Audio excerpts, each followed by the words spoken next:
Hello! Alors là, je vais rentrer dans un sujet très, très sensible. Voilà, donc, mais c'est vraiment là où est ma compréhension et je voudrais vraiment que ma communauté, eh bien, aille avec moi ou s'en aille si ça ne va pas, parce que là, je vais commencer à parler. Donc, j'ai déjà parlé de la matrice, j'ai déjà parlé de la matrice, de l'astral, du monde des morts, etc.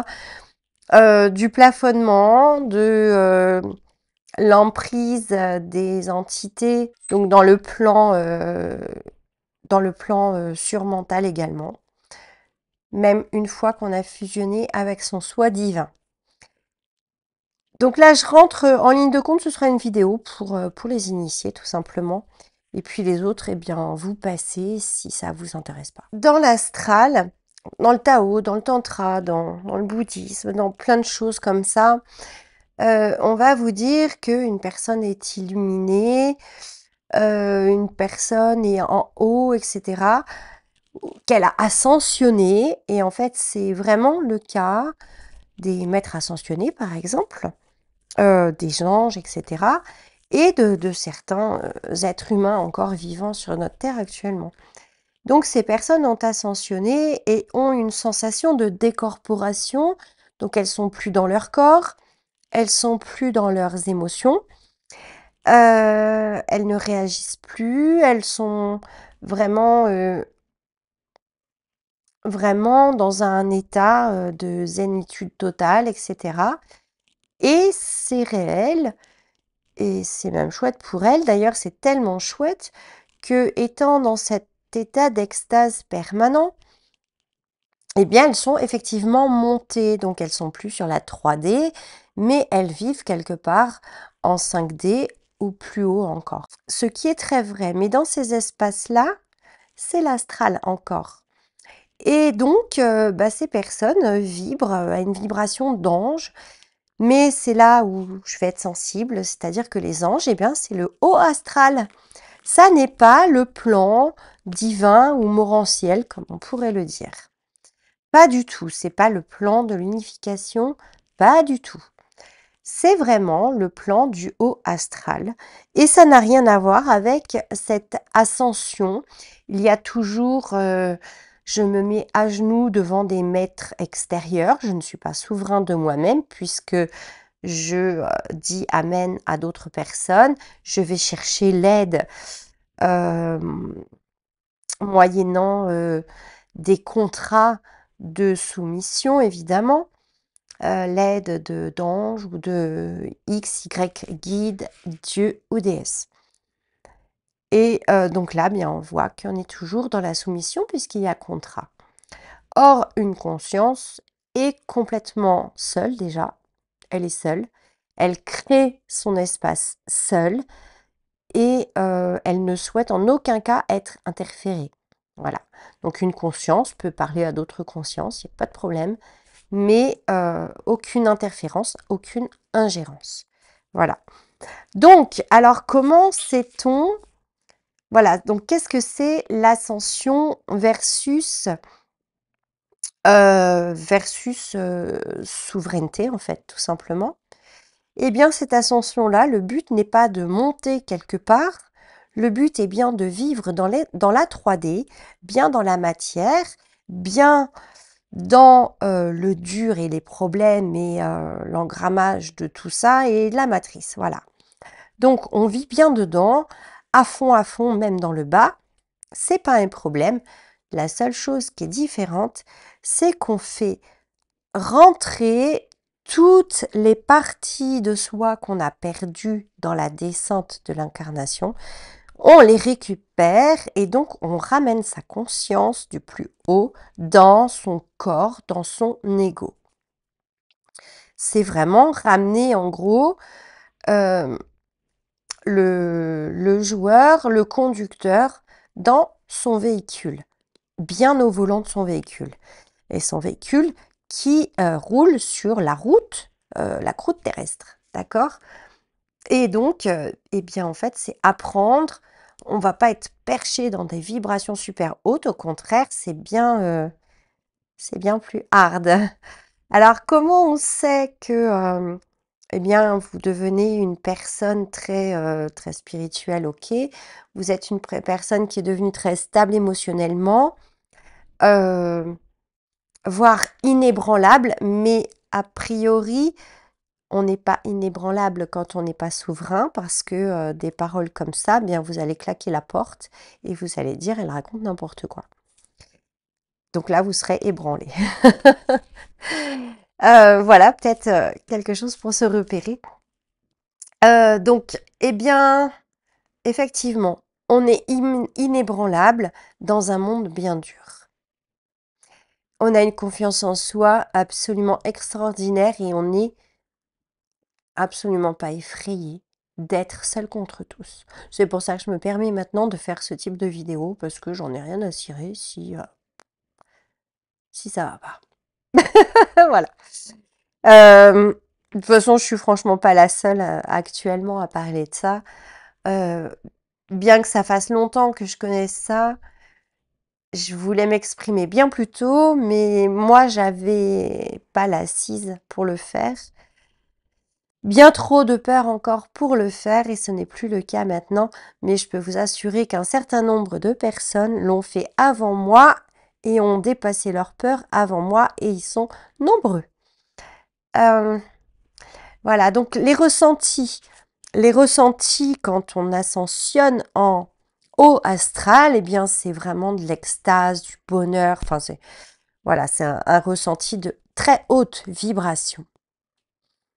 Sauf qu'on a une âme qui n'est pas libérée et nous avons tout un tas de choses dans la tête qui dit non, faut pas faire ça, non, j'ai pas le droit, non, ceci, non, cela.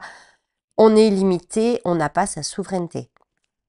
Maintenant, quand on est une âme libre qui fait descendre l'énergie de sa conscience dans son corps, eh bien là, les ressentis sont tout autres. On a beaucoup déjà d'opposition, puisqu'on veut sortir de l'astral, donc forcément, là, l'astral se rebelle.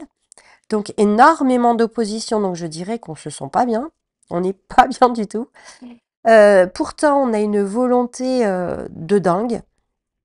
On laissera quiconque, personne nous marcher sur les pieds, c'est terminé. Mais rien, je dirais même rien, ni personne, ni en quelle quantité que ce soit. Je parle pas d'humains là, parce que des humains qui sont en opposition avec vous, bah, c'est ridicule. Enfin, ça fait pas vraiment peur, quoi. Je parlerais plutôt des institutions, là où ça peut faire un peu plus peur. Mais non, voilà, vous restez droit dans vos bottes et ça demande effectivement d'être une force intérieure énorme. Et bah justement, donc du coup, bah comme on est dans le dur, eh bien là on est inébranlable parce que à force d'être en opposition avec plein de monde, bah la peur elle s'efface tout simplement, hein. Surtout quand on voilà, quand on voit qu'on dépasse, on pète tous les murs devant soi. Bon, c'est pas un mur de plus ou de moins qui va poser problème, pas du tout. Au contraire. Et donc, bah au final, quand alors, je sais pas combien de murs il y a à défoncer, hein, peu importe. C'est pas un souci. Après, on défonce et tout. On les passe. On est juste un peu moins bulldozer au bout d'un moment. Et comme on reprend son pouvoir, eh bien, on espère juste poser la main sur le mur et que celui s'effrite et s'écroule tout en douceur et tout en lenteur. Voilà. C'est juste comme ça qu'on est après. On peut avoir effectivement une très haute vibration parfois, c'est pas un problème. Euh, En tout cas, au niveau émotionnel, c'est très stable et on peut pas déstabiliser. Même un gros coup, un gros choc, ça va déstabiliser une heure, une journée, et puis c'est terminé après. Voilà. Donc au contraire, bah merci à toutes les oppositions parce que ça permet de faire de nous quelqu'un de incroyable. Enfin, ça donne une force incroyable. Voilà. Euh, donc voilà les différences. Euh, Pour ceux qui sont un peu plus encore initiés, donc on a 7 aleph à aller chercher. Les 2 premiers sont plutôt faciles et accessibles à beaucoup de monde. Le troisième, bon, bah là, c'est pas, c'est accessible un peu plus facilement aux femmes, les hommes non, c'est vraiment très difficile. Et puis ensuite, il y a 4, 5, 6, 7. Voilà ce que je voulais dire sur le piège actuel de la spiritualité, parce qu'il faut savoir aussi que de toute façon, les entités sans âme, les chefs de la matrice avaient prévu ça depuis très longtemps, hein. Faut arrêter. Une matrice est ce qu'elle est, mais si on est manipulé comme ça depuis de très nombreux siècles, c'est que on a affaire à des personnes extrêmement intelligentes, à quelque chose d'incroyablement bien ficelé. Et vous pensez bien qu'ils ont déjà vu le truc de la spiritualité depuis belle lurette et ils se sont bien installés dedans. Donc effectivement, moi je vois que bah, dans le tantra, puisque c'est mon lieu, il y a énormément de fausses lumières, énormément de thérapeutes qui se font fourvoyer. Je ne dirai pas lesquels, c'est pas à moi de le faire. Vous avez votre discernement et puis vous les trouverez. Mais fausses lumières, et moi je dirais même qu'il y en a qui sont dans l'ombre. Donc ils sont sincèrement dans la manipulation perverse. La matrice est une manipulation perverse et les êtres qui travaillent pour cette matrice sont des manipulateurs pervers. Alors il y a des portails organiques hein, là-dedans et puis il y a aussi des êtres humains qui ont été tellement meurtris, blessés, qu'ils sont également manipulateurs pervers. Donc forcément, tout le monde en a rencontré plus ou moins à des degrés plus ou moins atteints, puisqu'il s'agit d'une maladie mentale, à infime degré, certes, mais voilà. Mais bon, on a forcément eu affaire à eux. Et ça, c'est effectivement la matrice. Donc, il faut les déjouer. Voilà, tout simplement. C'est le jeu. Et du coup, alors, qu'est-ce qu'on fait quand on est souverain? Alors là, c'est Jean-Philippe Guillemant qui disait ça. Donc, effectivement, ben, nous, on est peut-être en train de ramener notre conscience, mais en tous les cas, nous jouons la ligne de temps actuelle que nous jouons et nous jouons sur la 3D actuelle en fait. Même s'il y a plusieurs lignes de temps pour nous, en fait, on est comme c'est la masse qui choisit, eh bien, nous sommes englués dans cette masse et on ne peut pas se désengluer. Alors, quel est l'intérêt de faire ça? Je n'en ai aucune idée. Je ne sais pas. Je ne sais pas.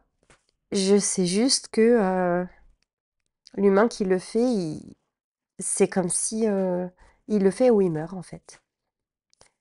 Pourquoi? On ne sait pas. Mais il faut le faire et il faut y arriver.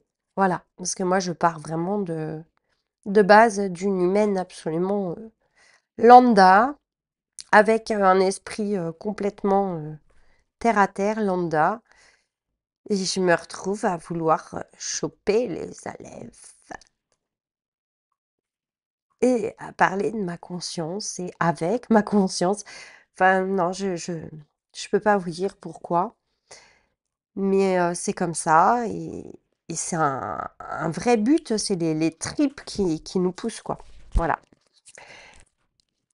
Si vous avez des questions, en bas dans la barre d'infos, à chaque fois, je le dis pas, mais abonnez-vous et likez la vidéo, partagez pour m'aider à faire vivre la chaîne parce que comme vous voyez, j'ai énormément changé depuis le début de ma chaîne, il y a maintenant 9 ans, je crois.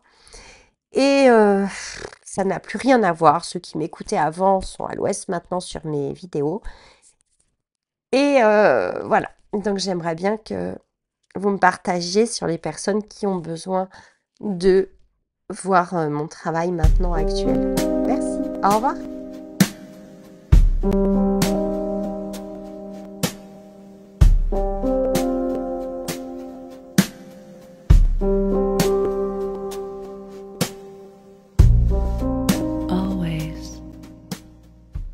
Bienvenue chez Jess Harmony.